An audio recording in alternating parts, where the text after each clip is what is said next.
Creo que es una oportunidad para pensar en la necesidad de un seguro obligatorio para este tipo de establecimientos, porque efectivamente hay de diferente tamaño, de diferente volumen de clientela.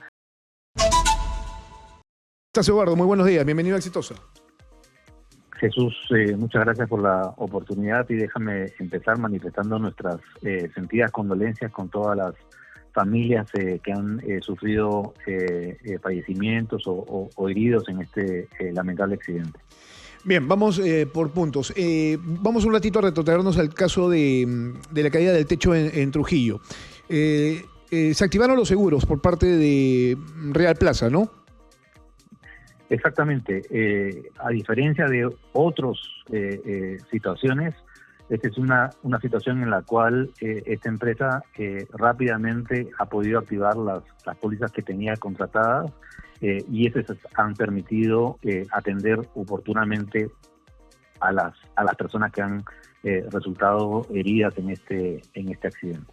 Te lo comentaba porque sucede que el defensor del pueblo de la libertad en el mismo Trujillo señaló de que, por ejemplo, algunas clínicas no habían cumplido con atender la emergencia de algunas personas que iban justamente a ser atendidas. Entonces, esto no debió haber pasado, ¿no?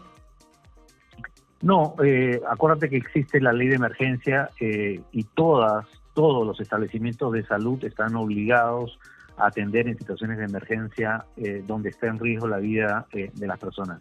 Puede ocurrir en situaciones como esta, donde hay una enorme cantidad de heridos, que algún centro de salud no tenga más capacidad, ¿no? Y eso puede estar siendo manifestado, y entonces evidentemente en esa situación lo que se le pide a la ambulancia, seguramente en ese caso, es que lo traslade a algún otro centro de salud. Pero todas están obligadas, sobre todo cuando se trata de un tema de riesgo de vida, están obligadas a atender.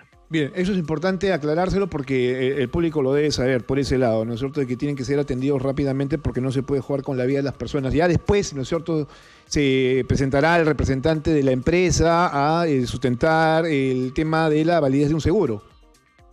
Exactamente. Todos los temas financieros, si quieres, de la atención de los temas de salud, son temas que entran después. Cuando lo primero es, si hay riesgo de vida, tiene que ser necesariamente atendido por el establecimiento de salud. Ahora, vamos a lo siguiente. En el caso de Real Plaza, lo positivo es que ha tenido los seguros, y eso es además por parte justamente de la empresa que toma estas decisiones, porque tampoco podría pasar que no lo tengan, porque ellos tienen a Infoseguro, ¿no es cierto?, que forman parte de APSEC. Por ese lado entiendo yo que han asumido ese riesgo, entendiendo de que podría pasar cualquier cosa. Mira, no sé si es temprano todavía para empezar a hacer reflexiones y tratar de aprender lecciones de ese doloroso accidente, ¿no? Pero creo que una de las cosas que uno debería plantear acá es que, digamos, hay situaciones en las cuales nosotros, tú lo has dicho de modo personal, pero digamos todos nosotros asistimos a una serie de establecimientos, ya sea para cuestiones de ocio o por ¿cómo se llama? O a veces piensa en una situación como un colegio, piensa en una situación de ir a un hospital, y lo último que nos imaginamos es que vamos a tener un problema de esta naturaleza, ¿no? Entonces, en ese tipo de establecimientos donde el riesgo es agravado de alguna manera para quienes asistimos, evidentemente si estamos en un concierto, ¿no? Cosa de esa naturaleza, ese riesgo agravado sobre las personas que asisten a ese tipo de establecimientos, la sociedad debería buscar protegernos, ¿no? Y para eso en la ley se establecen seguros obligatorios. Lamentablemente en este tipo de establecimientos no existe ninguna obligatoriedad. Lo hacen, ¿cómo se llama?, por una cuestión simplemente de precaución, ¿okay? Para tener, digamos, certeza de que van a poder atender de mejor manera si es que ocurriese cualquier tipo de accidente, porque puede ser una cosa mucho menor, puede ser, ¿cómo se llama?, que alguien se cayó o cosas de ese estilo, ¿no? O puede ser un incendio, ¿cómo se llama? El asunto es que están debidamente protegidos. Pero lamentablemente lo que es cierto es que no tenemos en el caso de Perú ninguna obligación de cara a los clientes, ¿no? A quienes asistimos a este tipo de establecimientos, que nos garanticen que que si algo ocurre, vamos a ser debidamente atendidos. Ok, una cosa es el centro comercial, pero el centro comercial también tiene tiendas, o sea, cada tienda tendría que tener su propio seguro, ¿no? No.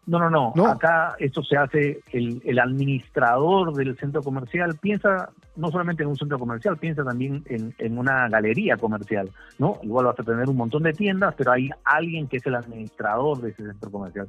Esa persona, esa entidad es la que debería garantizarnos que efectivamente si ocurriese algún accidente, deberíamos tener la capacidad de ser atendidos oportunamente. Ahora, entiendo yo, aquí hablaban justamente de actividad riesgosa en los centros comerciales. ¿Son riesgosos los centros comerciales? Ahora que me pongo a pensar, sí, pues podría ser, ¿no? Hay juegos mecánicos, hay juegos infantiles, ¿no? Que tendrían que tener, por ejemplo... Hay concentración de personas. Claro, ¿no? Restaurantes, por ejemplo. Así es. Puede pasar un incendio, claro. Puede ser que no nos afecte el incendio, puede ser que lo que nos afecte es la salida intempestiva de mucha gente a la vez por las escaleras, ¿no? Entonces, el hecho de que haya concentración de gente hace que sea un tema de riesgo para quienes asistimos. Evidentemente eso se hace mucho más, se agrava, digamos, en una situación como puede ser un concierto, ¿no? Donde estamos todos juntos, en el mismo establecimiento.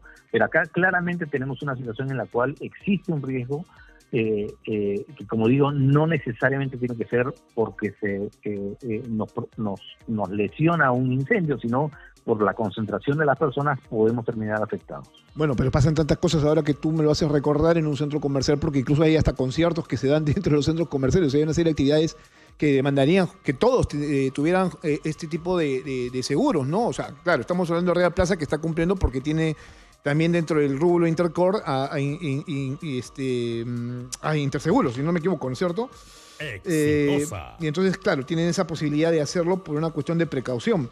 Pero ¿y el resto? ¿Por qué es que existe este vacío y por qué el Congreso no se ha puesto a legislar sobre este tema, ¿no? Que creo que es importante. Yo creo que es una oportunidad para pensar en la necesidad de un seguro obligatorio para este tipo de establecimientos, porque efectivamente hay de diferente tamaño, de diferente volumen de clientela, pero en todos esos vamos a tener exactamente la misma de preocupación, ¿no? Y lo que queremos todos, creo que coincidimos, es que en caso algo pasara, ¿no? Efectivamente tengamos la protección de vida. Ahora, un seguro, un centro comercial, por ejemplo, ¿cuáles son las características que debería tener? Porque claro, existen múltiples seguros, ¿no?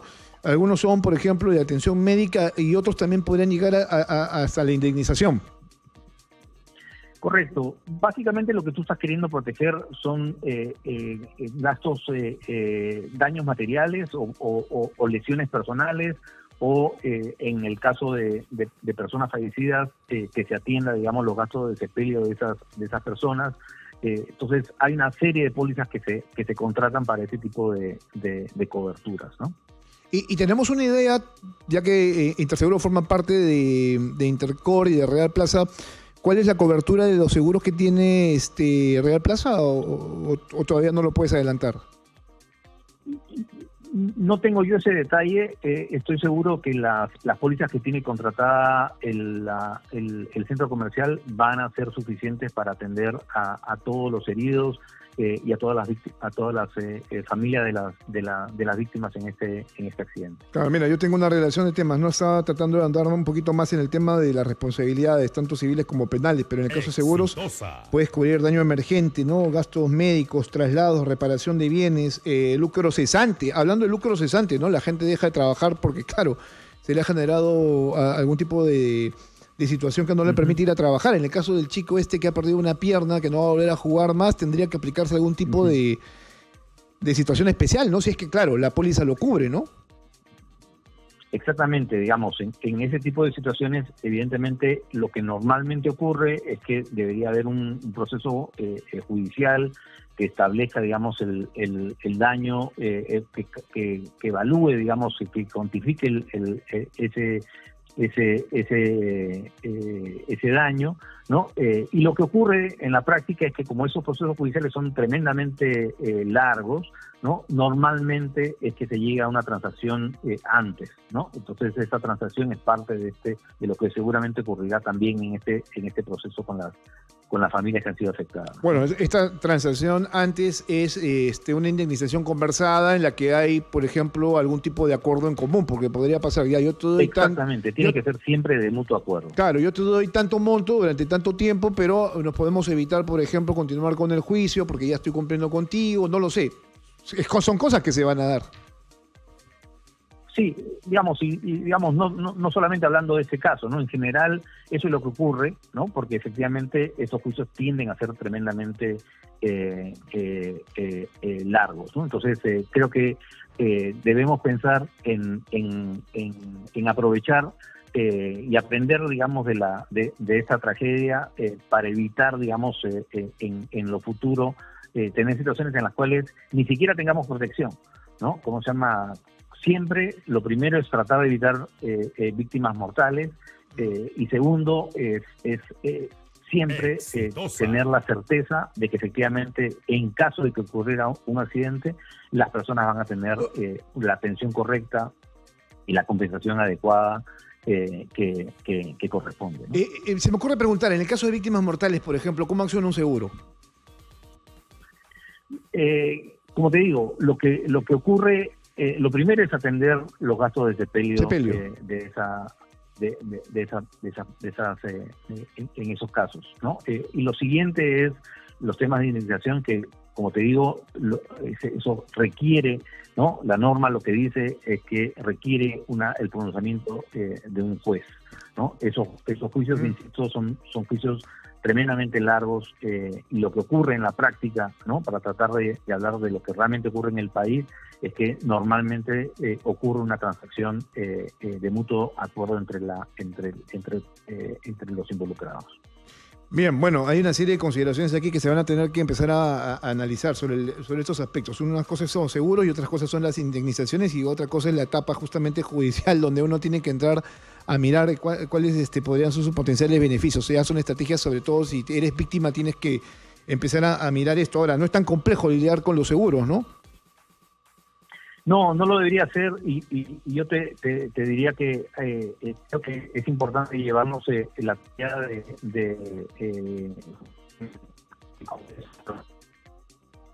Sí, creo que hemos perdido la comunicación con Eduardo Morón. ¿Está todavía con nosotros? Y cómo logramos que efectivamente la mayoría de las personas tienen la protección correcta en situaciones que, digamos, nadie espera que ocurra un accidente. Bien, bueno, en lo particular, te lo comentaba en algún momento, creo que es importante contar con un seguro de manera personal. Puede costar un poco, pero a la larga siempre es importante, ¿no? Sobre todo para garantizar una atención inmediata y para poder, en otros casos, sostener a tu familia si es que algo te pasa, ¿no? Hay seguros de vida, seguros médicos, o sea... Ahora, a mí lo que me llama la atención es que esto no tenga mayor legislación y sí tengas una obligatoriedad por parte de centros de esparcimiento como estos que son grandes y que además albergan a muchas personas, ¿no? Ahora, esto no solamente es de los centros comerciales, también hay un vacío legal en el caso, por ejemplo, del transporte público, sobre todo el interprovincial, donde también las empresas se hacen humo, ¿no? Y no tienen la capacidad luego de poder cumplir con sus obligaciones y ya en un contexto mucho más relevante porque ya hay una sentencia. Exactamente, esa que yo creo que esa es la peor situación de todas, ¿no? Una situación en la cual ha habido una empresa que en un proceso judicial ha sido declarada responsable, hay un pronunciamiento del juez que establece una indemnización y sin embargo esa familia no tiene ninguna compensación. Eso es lo último que quisiéramos ver. Para que efectivamente esa no sea la situación, lo que creo que es importante, lo que deberíamos buscar es que efectivamente exista la obligatoriedad, de modo de que siempre va a estar la compañía de seguros respaldando esa compensación que en este caso corresponde. Bueno, esto sería más importante, ¿no? Legislar en ese sentido, porque claro, para que el peruano tenga, por ejemplo, un seguro, eso va a tener que ser parte o materia, por ejemplo, de educación, de destacar lo importante que es tener un seguro, porque claro, hay altos niveles de informalidad y eso te lleva, por ejemplo, a tener otro tipo de direccionamiento sobre tu gasto, ¿no? Parece que a la gente le importa más comer, divertirse, otras cosas que obviamente tener algún tipo de seguro que le permita continuar sin mayores problemas. Eduardo, muchas gracias, un fuerte abrazo. Un gusto, Jesús, estamos al habla. Bien.